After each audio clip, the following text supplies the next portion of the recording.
আপোনালোক আটাইলৈকে নমস্কাৰ জনাই মই লৈ আহিছোঁ কেইটামান সানমিহলি প্ৰশ্ন।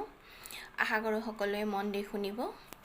মোৰ আজিৰ প্ৰথম প্ৰশ্ন, কি সঁজুলিৰ দ্বাৰা ভূমিকম্পৰ প্ৰবলতা জোখা হয়?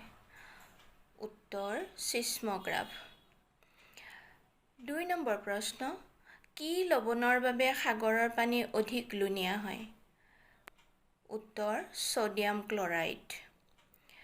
আজিৰ ৩ নম্বৰ প্ৰশ্ন, ৰাষ্ট্ৰীয় উদ্যানত কি সংৰক্ষণ কৰা হয়? উত্তৰ, উদ্ভিদ আৰু প্ৰাণী। ৪ নম্বৰ প্ৰশ্ন, সৰ্পগন্ধা কি? উত্তৰ, এবিধ বনৌষধি। আজিৰ ৫ নম্বৰ প্ৰশ্ন, জলাতংক ৰোগৰ বীজাণুৰ নাম কি? উত্তৰ, ৰেবিছ ভাইৰাছ। ৬ নম্বৰ প্ৰশ্ন, পৃথিৱীত আটাইতকৈ বেছি পৰিমাণে পোৱা জীৱাশ্ম ইন্ধনবিধৰ নাম কি? উত্তৰ, কয়লা। আজিৰ ৭ নম্বৰ প্ৰশ্ন, ছুনামি কি?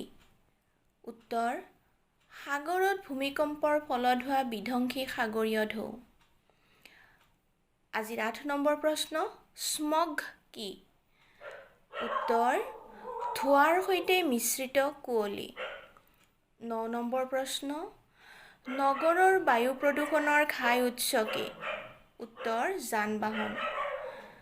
১০ নম্বৰ তথা আজিৰ শেষৰ প্ৰশ্ন হ'ল, উদ্ভিদৰ পাতত থকা ক্লৰ'ফিলৰ ৰং কি? উত্তৰ, সেউজীয়া।